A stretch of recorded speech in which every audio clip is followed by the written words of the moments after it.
schools so they have the resources they need in order to be able to open safely. Money for ventilation. I heard that a lot when I had all those healthcare experts up on the Zoom. Money for ventilation and other health measures, but also more money to hire more teachers. Every recommendation we got was they should be dividing into pods, smaller classes. Smaller classes mean more educators are needed. Keeping classes socially distanced, small. Money for more psychologists and counselors. I introduced legislation a long time ago I proposed legislation a long time ago. We have one school psychologist every 1,507 children in school. And the health care, the mental health that our children need now, the anxiety they're feeling at home and going to school, not being able to go to school. The nation's superintendents of schools have estimated that they'll need at least $200 billion to support K through 12 schools throughout the year for safe reopening. And we need the money to hire educators as well for our four-year colleges and universities, for community colleges, for HBCUs, for minority-serving institutions. Democratic leaders are ready to get this done. They've already proposed such legislation. Mr. President, where are you? Where are you? Why aren't you working on this? We need emergency support funding for our schools, and we need it now. Mr. President, that's your job. That's your job. That's what you should be focused on now.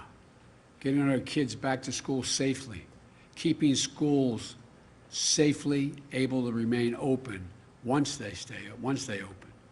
Not whipping up fear and division, not inciting violence in our streets.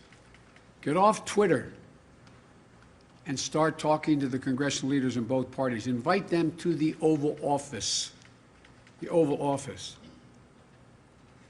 and stop your boast about never being seen that what you can do anything. You always talk about your ability to negotiate.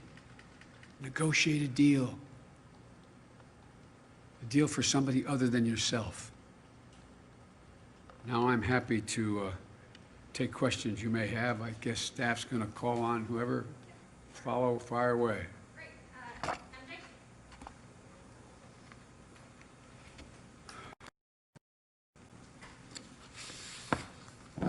Thank you, Mr. Vice President. Two quick questions for you, if I may.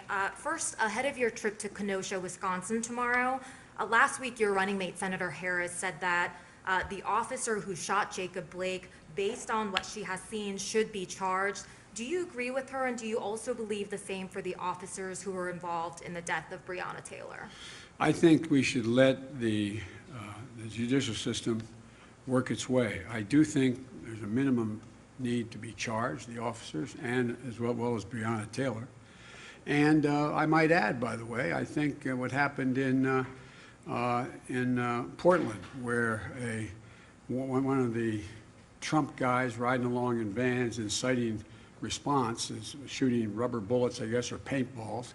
Apparently there was someone shot by someone in the crowd with a bullet killed. I think that person should meet the legal requirements that whatever that calls for.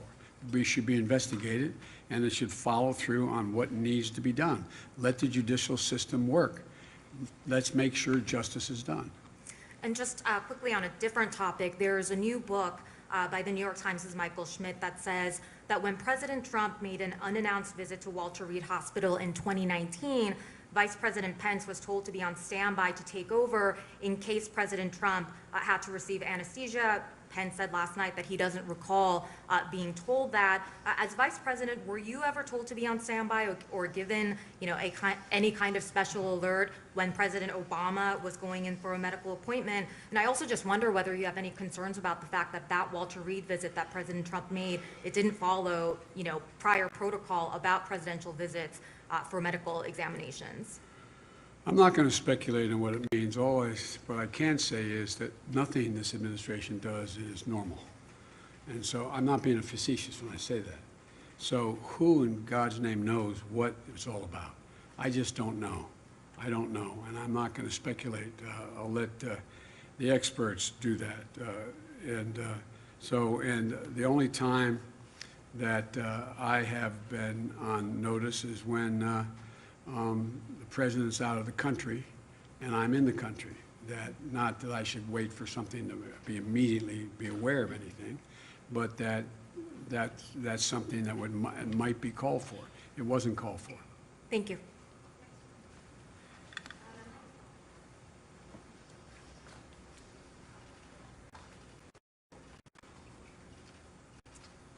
Thank you, Mr. Vice President. Yeah. On this visit to Kenosha tomorrow, local Democratic officials, including the governor, had previously discouraged President Trump from visiting. And just yesterday, the president of the local NAACP said he didn't want to see either of the candidates, including yourself, visit, that this is such a sensitive situation in the city. Why is now the right time for you to go to Kenosha, and what do you hope to accomplish tomorrow? Well, I have we've spoken to all the leaders up there, and although I have an outstanding call with the governor, we dealt with the staff, because, and there's been overwhelming requests that I do come, because what we want to do is we got to heal, we got to put things together, bring people together. And so my purpose in going will be to do just that, to be a positive influence on what's going on, talk about what need be done, and try to see if there's a beginning of a mechanism to bring the folks together. We have to heal. This is about making sure that we move forward. And so I've gotten advice from sitting members of the Congress and the Senate as well to go, and that I should go. And I'm not going to do anything other than meet with and meetings with community leaders, as well as business people and other folks in law enforcement, and to see, start to talk about what has to be done. I'm not going to tell Kenosha what they have to do, but we have to do together. The idea that we are saying, the president's encouraging people to retreat to their corners and keep this moving is just a mistake. I spent my whole life, including in this city you're in right now, bringing people together, bringing the community and police officers together, bringing business leaders and civic leaders together. And so that's my purpose in going. And on the fact that you're traveling to Wisconsin at all, I believe this is only the third time in the last few months since the onset of the pandemic that you'll be on a plane. You've talked about how you want to make sure you follow all the advice of your doctors in terms of campaigning safely. But the question we keep hearing from voters, from others, is why aren't you out there more? You may be aware the president was calling into question your campaign schedule today. How far are you willing to push the envelope of what's safe in order to get your message out and to be among the voters, speak to them directly? Well, I think my message is getting out based on what all the polling data shows, and the millions of people who've watched what I've had to say and the circumstance in which I've said it. But I would like to get out more, but I think a president has the responsibility to set examples, set the right example for how to get out. Not go out and not wear a mask, and not to have large crowds of people standing next to one another not wearing masks, not being the potential cauldron for significant outbreaks of COVID. And so what I've done is I've met with, via what I did this morning with the medical experts. And so we've worked out a protocol where how I get in the plane, what kind of plane I get on, how it's sanitized, how I engage people. It's like when I'm engaging all of you everywhere I go. It's always at a safe distance, and everybody's wearing masks. And the vast majority of people that I'm meeting with that come into my home and staff and the like, they're all tested as well. So I'm just trying to set the example. Wearing the protective gear, a mask, which I have with me. I'm able at this distance to take it off, number one. Number two, making sure that we proceed in a way with adequate social distancing and do it the right way. And last quickly, they announced the format and the moderators of the presidential debates today. NBC's Kristen Welker batting cleanup for that last presidential debate. Is there anything, you said you'll participate, is there anything that could dissuade you from participating, and how have you begun to prepare?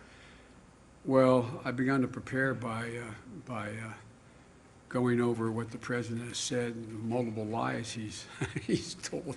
What I'd love to have is a crawler at the bottom of the screen, a fact checker, when we speak. If we really wanted to do something, I think that would make a great, great debate if everything both of us said was instantly fact checked by an agreed-to group of people out there that we move forward. But that probably wouldn't get very far in the debate.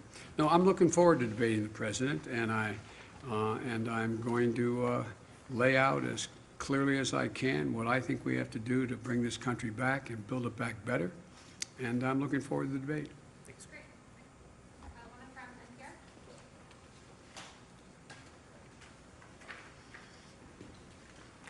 NPR. Thank you, Mr. Vice President.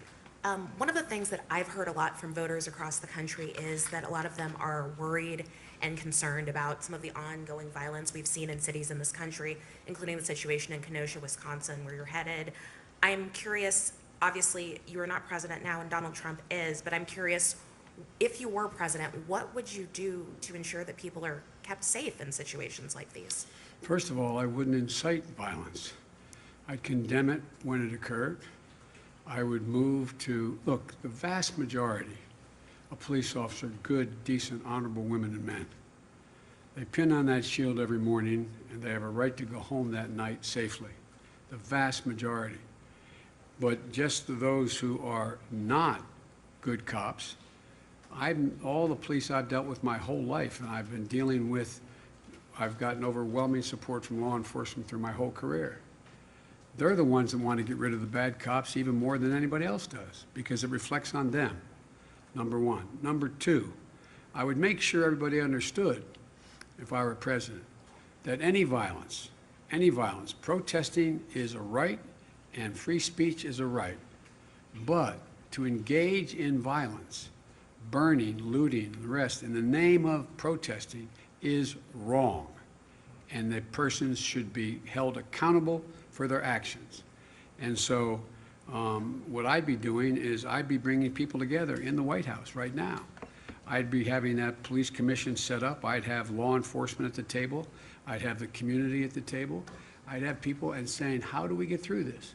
What do we do to deal with this? Because I believe the vast majority of the community at writ large, as well as law enforcement, want to straighten things out, not inflame things. But this president keeps throwing gasoline in the fire every place he goes. I noticed, and I didn't watch much of it, but I watched the reports from all of you, not all, from the press. And, when he was asked about what should be done with regard to a young man shot in the back 7 times in front of his children, I didn't hear much of anything come from him. What should we be doing about it? And he went down the line. So I wish he'd take responsibility. As much as he'd like to be running against somebody else, he's running against me, Joe Biden. And the fact is that he is not acting very responsibly.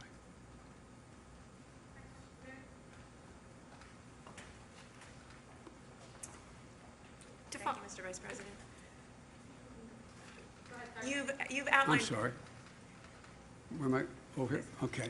You've outlined your plan to reopen schools safely, but what about what happens in the interim? Right now, millions of parents across the country are facing this very impossible task of trying to work full-time right. and help their children full-time to learn virtually. What is your message to these parents, and what can you do to help them while you work to reopen schools? Help is on the way. I've laid out a clear plan for child care, a clear plan for starting early education as well, so 3 and 4 and 5-year-olds are in school and but I'm not president right now. What we should be doing is we should be providing for more help for people who in fact are trying to juggle the choice between, do I stay home with my 3, 4, or 5-year-old and take care of them in the middle of this COVID problem, or do I go to work and earn a salary? What do I do? And so that's why I have a major initiative to deal with child care and elder care, so people can be adequately paid to come and take care of folks, children, as well as the elderly that you may be taking care of, a parent, a husband or wife may be taken care of, as well as making sure that those folks are able to get back to work. And that's why focusing on daycare centers and making sure they're safe and healthy now is equally as important as dealing with, almost as equally important as dealing with schools. And we should be providing all of the PPE and all of the safety that is necessary in sanitary capacity to allow them to open. Hundreds of them have been opening because some states have gone in and done that. There should be universal guidance coming from the President of the United States of America. There should be basic standards to how, in fact, in what circumstances you can safely open a daycare center. You can safely open a child care center. In addition to that, in the future, the idea, this has brought home a number of glaring problems we have in America. This whole pandemic and what's happened in terms of jobs. The idea that we're in a situation where you have so many parents who have to make the difficult choice as a single parent or both working parents to decide whether one gives up their salary and stays home with a child under the age of 5 or 6, and or somehow leaves them with somebody that is not particularly qualified and goes to work so they can earn a living, is a choice that is not, we shouldn't be making. We're the only industrialized country in the world that forces people to make that kind of choice. So there should be, no one should have to pay more than 7% of their income to provide for child care and be able to go to work. This is something that is a major element of my Build Back Better program. But in the meantime, the most important thing that can be done is have CDC issue really straightforward guidelines on what circumstances you should be able to open up your daycare center or your child care center now. And there should be clear standards. And states should have the wherewithal to be able to go out and inspect those facilities now. But you know, one thing I haven't mentioned, and I think it warrants mentioning, you know, one of the things we did, remember, when we inherited the Great Recession and we were going into the tank, heading off the cliff or heading to a depression, I was able to convince 3 Republicans to change their vote, and we ended up with the so-called Recovery Act, which spent over $800 billion in 18 months, kept us from going into depression. But what did we do? We spent billions of dollars making sure that states were able to maintain their essential workers. Everyone from their fire departments, their school teachers, their doctors, their nurses, their public hospitals. Now what's happening? This Republican administration will not support that, and the Republican leadership in the United States Senate will not support it. So what's happening? We don't have that help. It's not out there. And states are in real trouble. And to quote my good friend Mitch McConnell, he says, let the states go bankrupt. States have to balance their budgets under the law. Communities, counties, cities, they have to balance their budget. There's a reason why the federal government is able to run a deficit, to compensate in times of real economic crisis. And what's happening? Nothing. Nothing. And guess what? We came out of that recession with the longest spurt of economic growth of any administration in American history. But these guys don't see, and I could go on. Businesses. Look at the money that was passed under the CARES Act for businesses, small businesses, be able to stay open. You got tens of thousands of them going out of business, many of them permanently. Why? Because the money didn't get to small businesses. They're not open. We should be dealing with those businesses that have been burned out and damaged. We should be providing federal help for those businesses to get back on their feet. But this administration seems to think it's all of a sudden going to go away, like angel dust is going to be sprayed around. Everything's going to be okay. I just don't get it. They have to know better. They have to know better. And we had an example just the last administration, how much good you can do and how much growth you can generate. I just don't get these guys. I really don't. Not a joke. I've been doing this a long time. But I've never seen a president lack as much leadership, inability to make a deal. And you got about, I'm told, the reason why they can't get anything done in the Republican Congress is 20 members of the United States Senate say under no circumstances will they raise the deficit at all. Well, that's wonderful. And we're in a position we're in now. Look at other countries. We're doing one hell of a lot better. And yet we still have over, what's up to 186,000 people dead? Over 6 million, was it 6,300,000, whatever the number is, that have contracted the disease? And no end in sight? It's just irresponsible. Talk about a know-nothing Congress. On the Republican side, a know-nothing president. I mean, I don't get it. I really don't get it. But it's going to change come January, God willing. Sir, what do you say to the teachers who are afraid to return to the classroom, even if the safety protocols that you've proposed are in place? Well, I say that I understand their concern because so many of the teachers also have other pre-existing conditions that lend itself to the fact that if they were to contract the COVID disease, COVID-19, that they would be very susceptible to be in real trouble. So it's understandable why they're doing it. But the first thing to do is make sure that all the protective capacity that we have available to us is made available, and then make choices about whether or not, let the districts make choices about whether or not they open fully, whether they rotate, and whether or not those teachers are able to teach from home and remote learning. But it's really understandable why they would. Look what's happened in this COVID crisis so far. 100,000 people have died who were above the age of 65. 100,000 out of the 200 and some that have died. Or not 200 and some yet, it's 189 or whatever it is now. Estimated, I heard today, the estimates range from two significant universities.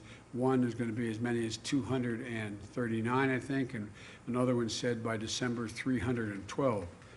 Yeah, I don't know that, but that's, it's going to go higher. And so I just don't, I don't understand why it's a political problem. What is the politics about not being willing to go in and help provide the protective capacity for people to be able to go back to work and go to school? I just don't, I can't fathom it. Have one question? Sorry, I make you walk. Thank you, Mr. Vice President. You talked today about reopening schools. Wanted to ask you about something you said last week about the potential of having to shut down the economy again. You were asked if you'd be willing to shut it down if your health experts advise you to do so, and you said, quote, "I will be prepared to do whatever it takes," and that you would listen to the scientists. But I'm curious how you would do that at a federal level and how you would balance that call to shut down potentially if you had economic advisors saying, you do this again, you could plunge the country into an even deeper economic crisis. Well, look, I know you're tired of hearing me say this. I've been saying it since last January. The idea that you're going to be able to get the economy back on track without getting COVID under control is completely counterintuitive. It's not there. It can't happen. So unless we're able to deal with the disease and drastically cut its impact on people's confidence of being able to either go to work or walk into a business or do business, then it doesn't matter a lot. There is going to be no need, in my view, to be able to shut down the whole economy. I got asked by David Muir a question, if I was asked to shut everything down. I took that as a generic question, am I going to follow the science? I am going to insist, and I insist now without any authority, that every responsible person in this country, when they're out in public or not with a cohort that they have lived with because they know they haven't spread it to your husband, wife, etc., that they wear a mask. That they wear a mask and keep socially distanced. You can take a mask off when you're 12, 15 feet away. But I would really, really make the case. And by the way, when I find these folks talking about my freedom, I talk about patriotism. Why do you wear a mask? To protect your neighbor, to keep someone else from getting sick and maybe dying. I call that patriotic. This is the United States of America. Every generation has made sacrifices to help others in moments of crises. But so you don't see, you had suggested there would be some kind of a federal mandate about masks, so now you're saying No, you no, would what, encourage people? here's, what I suggested was, I would ask every person in authority, there's a question whether or not a president, under the Constitution, could mandate Right. everyone wear a mask. And remember, all during the primary, I'd have a lot of people telling me I would, by executive order, do. I'm a constitutionalist. You know, you can't do things the Constitution doesn't allow you the power to do. What I would be doing is putting as much pressure as I could on every governor, every senator, every mayor, every county executive, every local official, and everyone in business, putting pressure on them to say, what you're doing is irresponsible.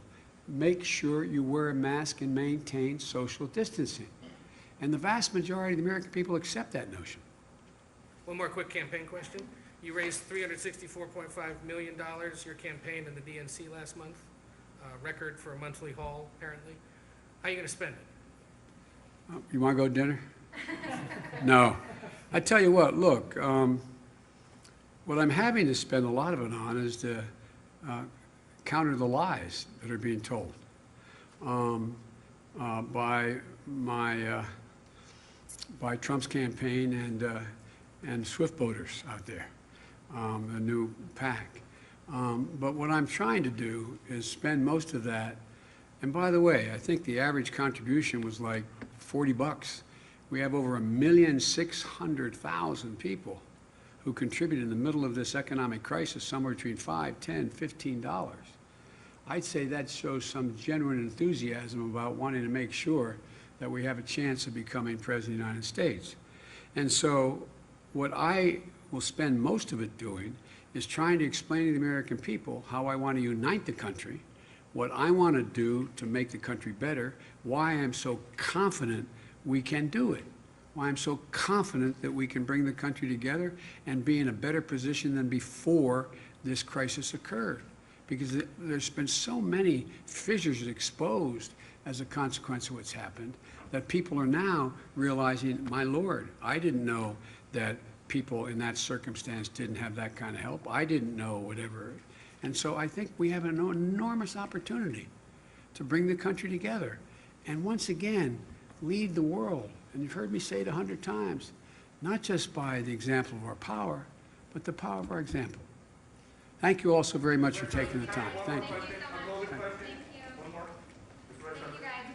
I know you always ask a hostile question, but go ahead. A hostile question? No, go ahead, fire away. Thank you so much. So, you said, and you have said recently, that you warned, I'll step up to the mic so they can hear us at home. You said that you warned President Trump in January that there was going to be a pandemic and what needed to be done. If you knew that, then why were you still hosting crowded campaign rallies in March? No, what I talked about was not what had to be done. What I said, you got to take this seriously. You've got to insist that we have access to Wuhan. Insist that we have access in China to find out for ourselves. We had 44 people from CDC there. You cannot continue to talk about the president of China saying he's done a marvelous job. He's doing a great job. When it got up to March, I kept saying, look, you've got to invoke, and you remember, I think I was the first, I may be mistaken, person calling about the Defense Production Act. We don't have enough of the, it's amazing we use a phrase like PPE and the public knows what that is now, but protective equipment and gear and ventilators. Use that authority. Use it to go out there now and don't wait. And don't wait to talk about the need for us to have masks, and don't wait to talk about, that's what I talked about. And then I began to lay out for him, we actually had a conversation. I can't remember when it was, I think it was March, maybe it was April, in that range. And I said, he said, if Biden wants to help, I want to talk to him. So I talked to him. I laid out what I thought should be done to be able to reopen safely and the things we should do. And he was very polite, he listened, and he said he'd think about it, and that was the end of it. And so what began to become really clear is that as the science began to show that this was able to spread much more easily than people thought, two issues. Was a pandemic coming? and how did it most, what's the way it did the most damage. And as that became clearer and clearer, we concluded that we just can't continue to have these large rallies. And, think about it. Here we are, the rest of the world, the places that have done extremely well in terms of dealing with this COVID crisis around the world. We have the 5 largest countries in Europe have a population larger than the United States of America. Yet we're, in month of August, we're losing 1,000 lives a day, and they're losing 57 a day, combined, all of them combined. So I just don't, as we learn more, and we did learn more, and by March and April, we knew a whole heck of a lot more, why weren't we doing what needed to be done? Why are we being told that don't we have plenty of protective gear? And the one big thing that I did push a lot on, I wasn't the only one, was on the need for testing and tracing and moving rapidly to make sure that you had the capacity to test and trace before it got so out of control. We need to do that now. But here's the thing, I'll end with this. I apologize for keeping you. Oh, well. We don't see you that often. Yeah. The thing that I just don't quite understand is when it's clear that some of the things that the president says are simply not true relating to this crisis. And when enormous pressure is put on professionals in the administration, from the CDC to NIH, across the board, why do we think, God willing, when we get a vaccine that is good, works, why do we think the public's going to line up to be able to take being willing to take the injection? We've lost so much confidence, the American people, in what's said. Because we're finding out, again today, plasma, well, that doesn't quite work the way we were told it was. Hell of a lot of pressure put on that person to say that. This president has said so many things that are untrue, that are just wrong. In order to do anything, he looks at it in one way. If the stock market is high and it's moving, and we're reducing the number of people who are in real trouble economically, then it doesn't matter what I say. That's the objective. That's the objective. The objective is to keep the American people safe so we can begin to get back to normal, rebuilding our economy and bringing back economic growth. Thank you all very much.